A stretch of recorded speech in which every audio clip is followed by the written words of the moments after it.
Sebelumnya, perkenalkan saya Teresa Aidin Emanuela Berdianto dengan 3 digit NIM akhir 115. Sekarang saya akan menjelaskan terkait latar belakang student project kami yang berjudul Ribosomal Disorders. Ribosom adalah organel kecil yang berperan penting dalam sintesis protein, dengan cara menyusun asam amino berdasarkan urutan pada mRNA. Organel ini tersusun atas dua subunit besar dan kecil, yang bekerja sama dalam proses pembentukan polipeptida. Gangguan pada ribosom dapat menyebabkan ketidakseimbangan produksi protein dan berdampak pada berbagai kelainan perkembangan yang dikenal sebagai ribosomopati. Contohnya antara lain Diamond-Blackfan anemia, Treacher-Collins syndrome, dan beberapa sindrom genetik lainnya.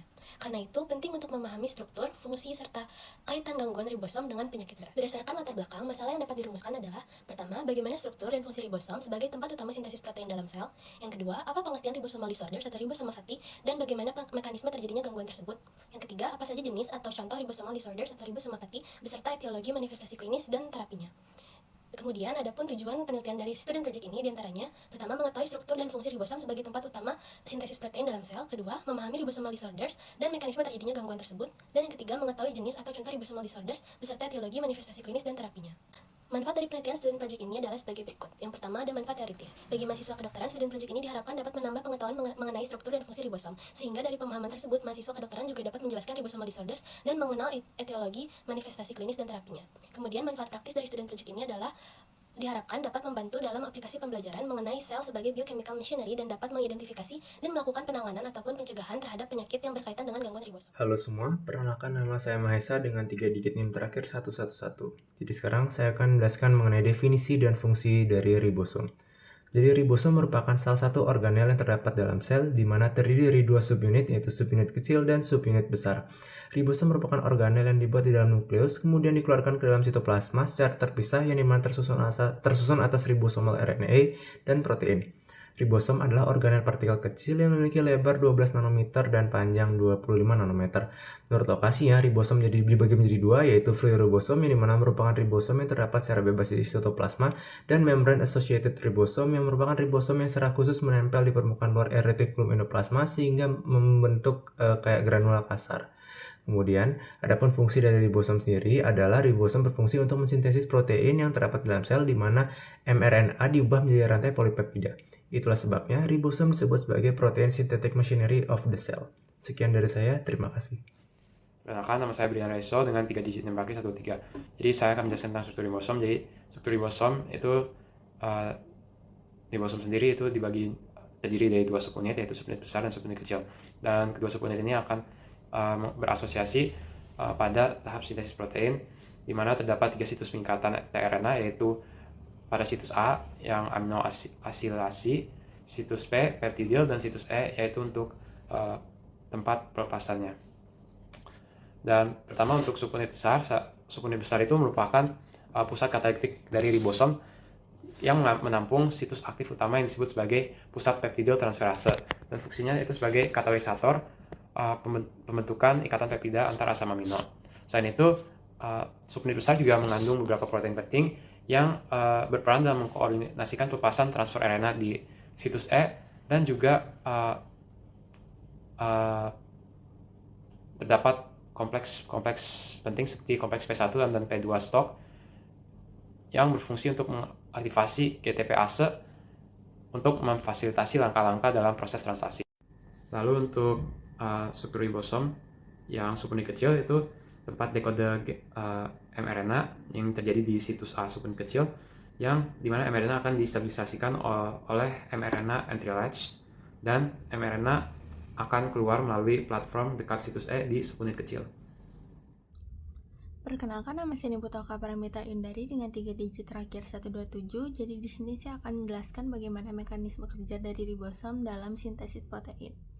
Nah, jadi di sini ada 3 tahap. Yang pertama inisiasi, yang kedua elongasi, dan yang ketiga terminasi. Inisiasi adalah tahap awal di mana subunit kecil ribosom akan mencapai start codon, kemudian bergabung dengan subunit besar dari ribosom sehingga membentuk ribosom yang kompleks. Lalu yang kedua itu ada elongasi, di mana si tRNA ini akan bergabung dengan situs A kemudian membentuk ikatan polipeptida. Dan yang terakhir itu ada terminasi, di mana ribosom akan mencapai codon stop sehingga memutus ikatan dari rantai polipeptida tersebut. Perkenalkan, nama saya Muhammad Izan Fadilah dengan 3 digit NIM terakhir 113. Sekarang saya akan menjelaskan terkait ribosomopathy. Ribosomopathy adalah kelompok penyakit akibat gangguan biogenesis atau fungsi ribosom yang menyebabkan stres seluler meskipun ribosom ada di semua sel. Namun sel yang cepat berkembang biak seperti eritroid lebih rentan.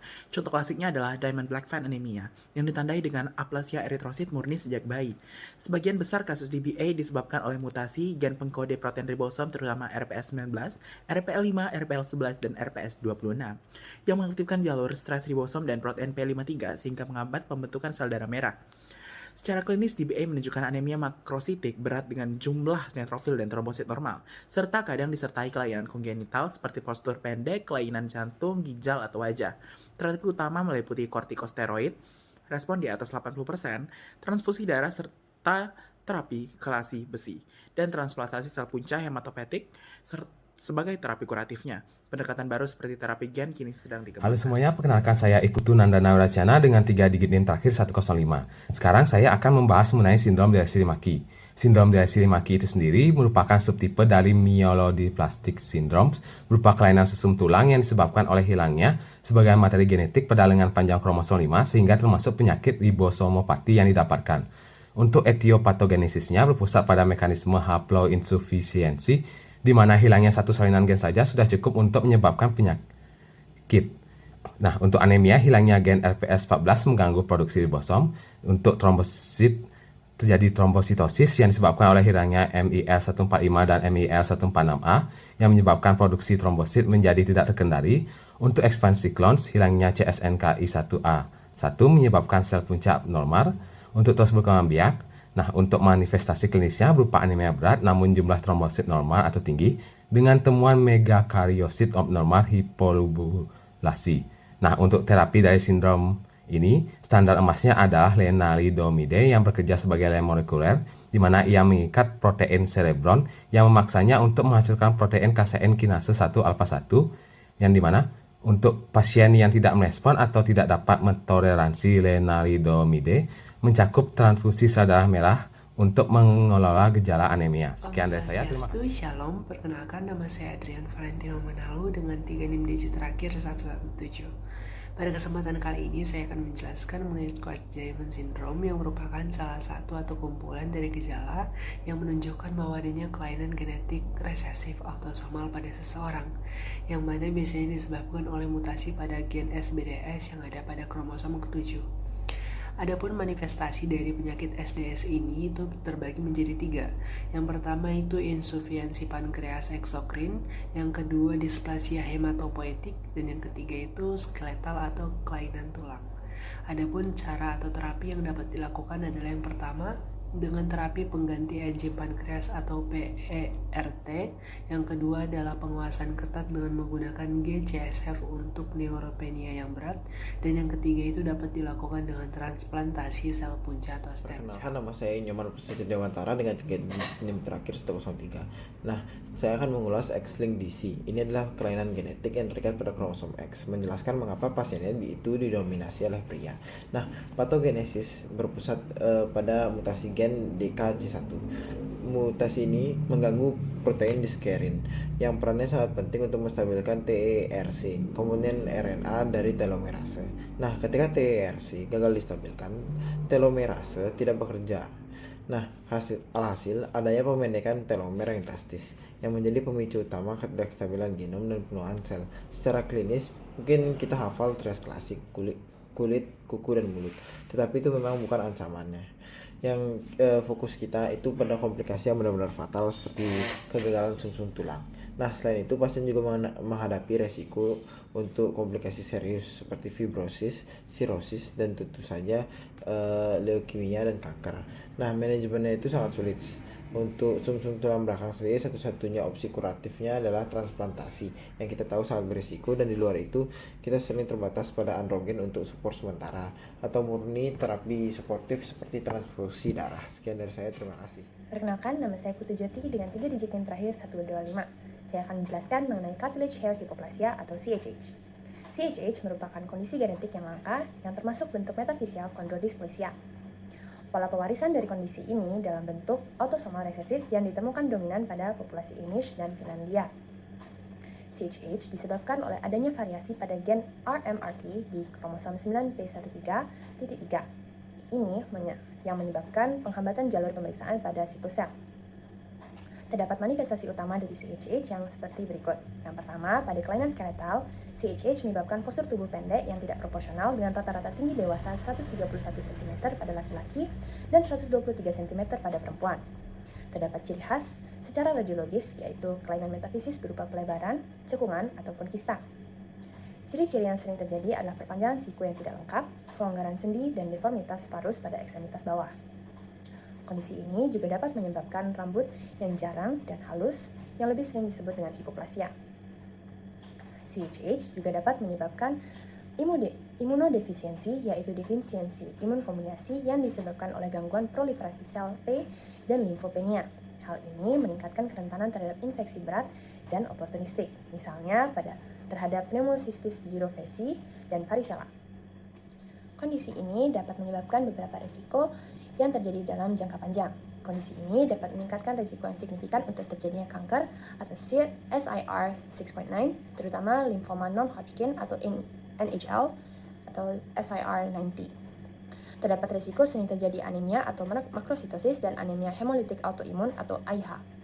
Risiko pada sistem gastrointestinal adalah diare kronis, malabsorpsi, dan komorbiditas umum yaitu penyakit Hirschsprung atau HD yang ditemukan pada 25% dari kasus. Terdapat risiko penyakit paru progresif berat atau bronkiektasis yang merupakan penyebab utama kematian pada dewasa. Terapi GH umumnya tidak efektif terhadap kondisi ini dan vaksin hidup dikontraindikasikan karena risiko fatal pada pasien imunodefisiensi berat. Kesimpulannya dari kondisi ini adalah CHH merupakan sindrom kompleks yang memerlukan penanganan multidisiplin, terutama difokuskan pada manajemen imunodefisiensi, skeletal, dan pemantauan terhadap kanker. Perkenalkan, nama saya Endang Aditya Abimanyu dengan 3 digit NIM terakhir 121. Jadi Treacher-Collins syndrome merupakan sebuah penyakit genetik langka yang menyebabkan terjadinya suatu kelainan tulang kepala dan wajah yang disebabkan karena adanya mutasi pada gen TCOF1 atau pada gen POLR1C dan POLR1D, di mana mutasi-mutasi pada gen tersebut dapat menyebabkan terjadinya gangguan biogenesis ribosom yang akan menyebabkan stres oksidatif, kerusakan DNA, dan peningkatan kematian sel pada sel-sel neural trace, yang dimana merupakan kelompok sel embryonik pada perkembangan embrio. Kemudian secara umum penanganan penderita Treacher-Collins syndrome dibagi menjadi 3 fase utama, yakni fase pertama yang berfokus pada penanganan jalan nafas dan masalah makan pada penderitanya. Fase kedua dilakukan terapi bicara dan rekonstruksi bagian atas wajah, baik dengan transplantasi tulang ataupun cangkok tulang yang tervaskularisasi. Dan fase ketiga yaitu bedah ortogenetik, di mana dilakukan bedah rahang dengan transplantasi tulang. Nama saya Fania Radistia Kasih Zainubun dengan 3 digit NIM terakhir 109 dan saya akan menjelaskan tentang Bone-Conradi syndrome. Bone-Conradi syndrome atau BCS adalah penyakit ribosomopati yang mengakibatkan keterlambatan perkembangan dan pertumbuhan yang parah. Di hal ini disebabkan oleh adanya mutasi dalam gen EMG1. Mutasi tersebut mengakibatkan adanya penurunan drastis dalam proliferasi sel yang memengaruhi perkembangan janin dan nantinya sistem saraf pusat pada pertumbuhan pasca-natal. Manifestasi klinis yang muncul contohnya mikrosefali, rocker bottom feet, keterlambatan psikomotoris, dan hipotonia. Akibat harapan hidup yang rendah, terapi bagi penderita Bone-Conradi syndrome difokuskan untuk peningkatan kenyamanan selama hidup atau disebut juga perawatan paliatif. Perkenalkan, nama saya Esananta dengan 3 digit NIM terakhir 107. Di sini saya akan menjelaskan terkait North American Indian Childhood Cirrhosis atau yang kita kenal sebagai NIC. Nah, NIC ini adalah penyakit genetik yang juga dikenal sebagai cirrhosis, yang dimana cirrhosis itu adalah suatu kondisi di mana jaringan parut itu menggantikan jaringan sehat dalam hati dan menyebabkan fungsi hati yang buruk. Nah, untuk etiopatogenesis dari NIC ini tuh umumnya disebabkan oleh mutasi genetik yang mempengaruhi protein yang disebut sirhin, yang dimana biasanya itu memerlukan transplantasi hati.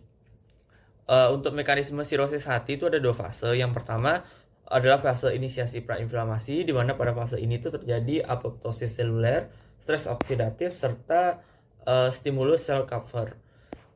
Dan pada fase kedua itu disebut namanya fase perpetuasi, yang dimana terjadi proliferasi sel abnormal dan fibrogenesis. Lanjut ke manifestasi klinis dan terapis, ada beberapa metode untuk klinis dan terapisnya. Itu diantaranya itu yang pertama dengan menghindari konsumsi etanol. Lalu yang kedua itu menghindari makanan laut dan kerang yang mentah. Lalu yang ketiga dengan melakukan diet rendah sodium. Lalu yang keempat, memenuhi asupan protein yang cukup serta konsumsi vitamin dan mineral. Dengan tambahan juga bisa kita konsumsi suplemen jika diperlukan. Lalu yang terakhir juga pentingnya untuk mendapatkan vaksinasi untuk pneumonia, influenza, dan hepatitis. Baik, sebelumnya perkenalkan, nama saya Ashley Wijaya dengan 3 digit NIM terakhir 119. Pada bagian ini, saya akan menjelaskan mengenai kesimpulan dan saran. Jadi, ribosom adalah organel yang penting untuk mensintesis protein, dan cacat pada strukturnya atau fungsinya dapat menyebabkan gangguan yang disebut ribosomopati. Nah, kelainan ini lebih sering terjadi pada sel yang mengalami proliferasi cepat, seperti sel hematopoietik dan epitel. Contoh penyakit ribosomopati antara lain adalah Diamond-Blackfan anemia, 5q syndrome, Swan-Man syndrome, Diamond syndrome, dan Treacher-Collins syndrome. Dampaknya dapat mempengaruhi berbagai sistem tubuh seperti sistem rangka, darah, jantung, dan paru-paru. Mekanisme utamanya melibatkan stres seluler dan aktivasi gen P53 yang memicu apoptosis serta gangguan fungsi jaringan. Penanganannya masih bersifat suportif dan simptomatik dengan transplantasi sel punca sebagai terapi kuratif pada beberapa kasus. Secara keseluruhan, fungsi ribosom dan biogenesisnya sangat penting dalam menjaga kesehatan serta homeostasis tubuh manusia. Adapun saran bagi mahasiswa kedokteran, yaitu meningkatkan pemahaman tentang molekul fundamental kehidupan seperti ribosom dan mekanisme sintesis protein, karena gangguan pada tingkat sel dapat menimbulkan penyakit yang kompleks. Lalu adapun saran bagi institusi pendidikan kedokteran, yaitu mengintegrasikan topik gangguan ribosom ke dalam kurikulum biologi sel, genetika dan patologi molekuler secara lebih mendalam dan aplikatif. Terima kasih.